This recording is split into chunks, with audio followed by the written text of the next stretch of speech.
வணக்கம். இன்னைக்கு பெரியம்மா கிச்சன்ல என்ன செய்ய போறோம்னா, செட்டிநாடு கோவக்காய் வறுவல் செய்ய போறோம். வாங்க பார்க்கலாம்.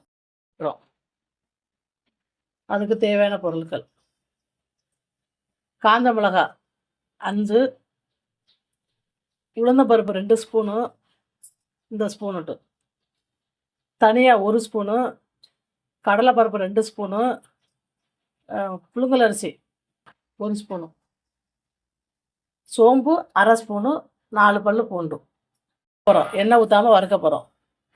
அதுக்கப்புறம் தாளிக்கையில இத பார்க்கலாம் வெங்காயம்லாம். இத எப்படி வறுத்துக்கிறணும்? இத நீ பொடி பண்ணணும். 1/2 கிண்ணம் ஆயில், 1 ஸ்பூனு உளுந்தம் பருப்பு,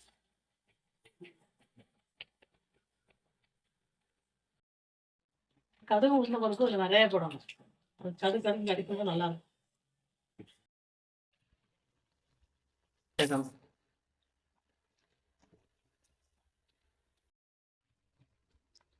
இதுக்கு வந்து நைஸ் உப்பு போடணும்.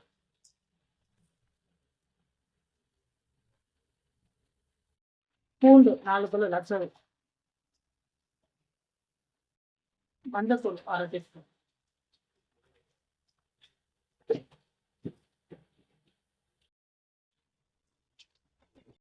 கடுகு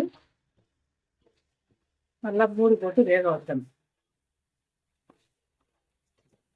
இப்போ அரைச்சி வச்ச மசாலாவை இதில் சேர்க்கணும்.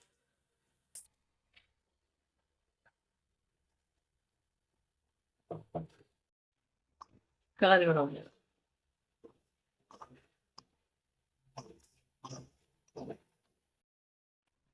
கோவக்காய் வறுவல் ரெடி.